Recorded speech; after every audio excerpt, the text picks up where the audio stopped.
I live in France, and it's amazing how World War II still touches people who live here. There are many German sites of interest. I really shy away from doing films about World War II and the Nazis too much. But there's this amazing story. It's a story about terror weapons, and it's a story about bunkers. I think it's worth sharing, with the proviso that however amazing the German technology was, it was used for terror.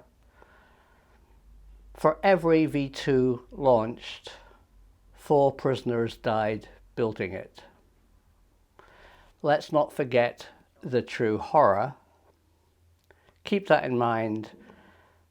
But what I'm going to share with you today is really special. It is the story of V2 and the terror weapons, but it's mainly the story about the special buildings they built to launch them. At one time, they had planned to fire 36 V2 ballistic missiles towards London daily. And to do that, the infrastructure that the Germans built is truly terrifying. These are Hitler's vengeance weapons, V1s and V2s, launched in retaliation against Allied bombing raids on German cities.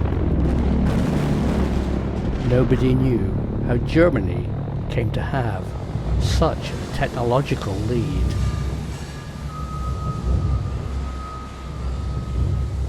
Unknown to the Allies, each stage of production had been filmed by the Germans. For the first time, I can share this footage with you.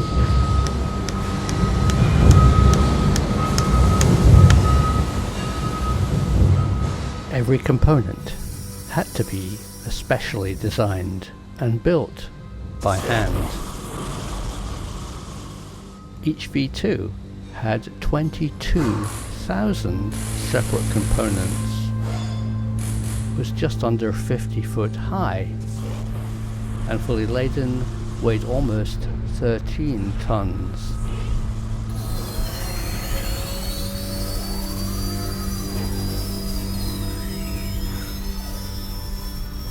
Scale models were tested in a wind tunnel.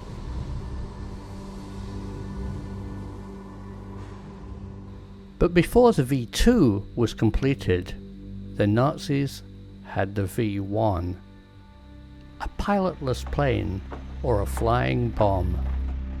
It flew at over 400 miles an hour and could carry nearly a ton of explosives, almost half its overall weight.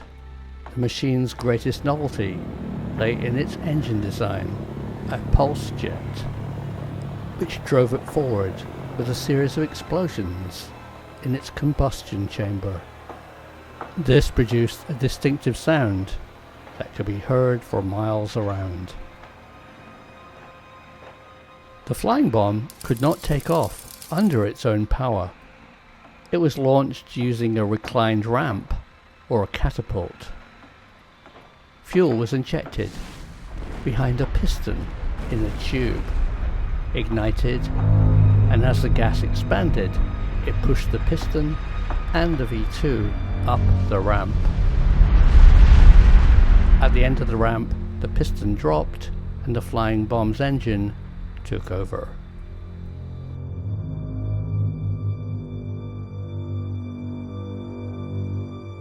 On Christmas Eve 1942, the first flying bomb was tested.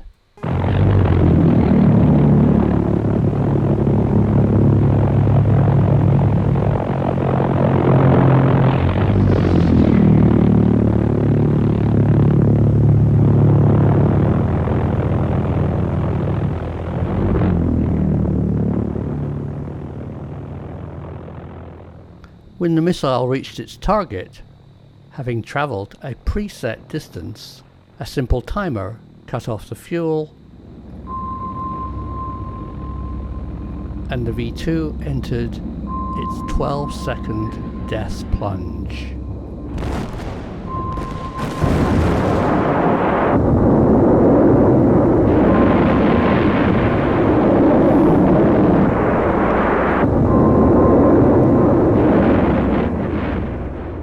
Meanwhile, the V2 rocket was being tested. There was, of course, setbacks, with aborted launches and some even exploding on the ramp.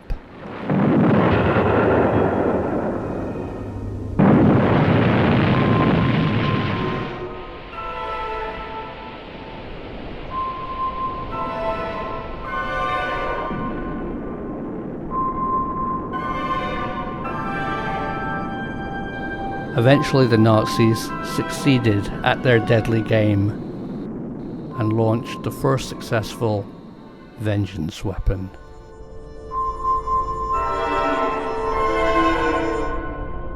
This was the world's first ballistic missile, reaching supersonic speeds and hitting central London.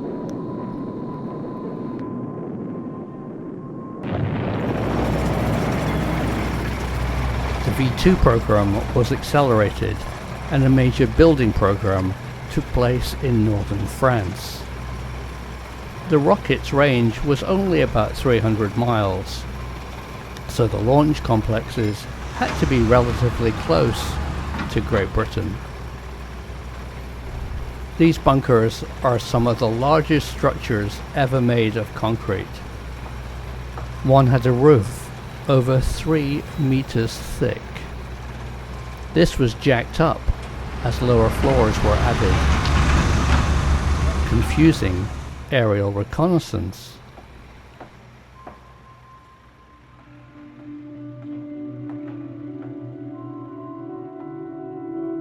Here is some amazing footage of the bunker today.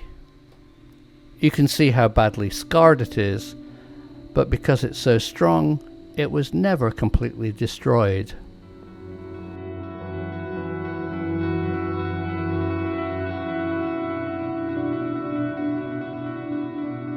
Deep underneath the building, they made their own oxidizer to help power the rocket.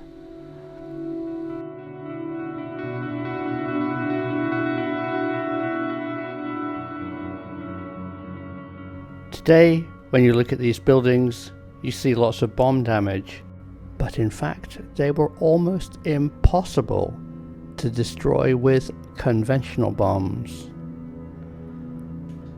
The British scientist Barnes Wallis came up with the Tall Boy, an earthquake bomb.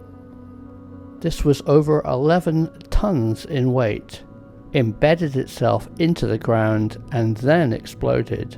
This is what knocked out these bunkers. The earthquake tilted the buildings by over 2 degrees, rendering them useless as a level launch platform.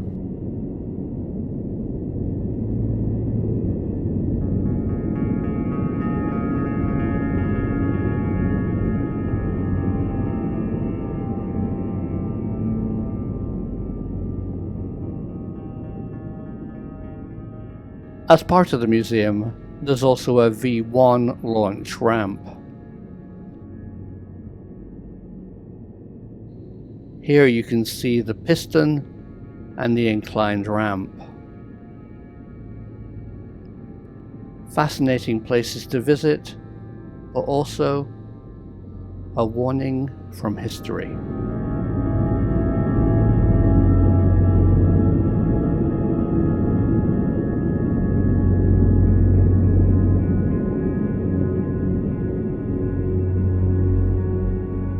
Well, thanks for watching that. Chilling and awe-inspiring. Please subscribe for more. Keep thinking about becoming a Patreon of this channel. It really helps to make the films. Every dollar that you send only get spent on the films because the truth is out there.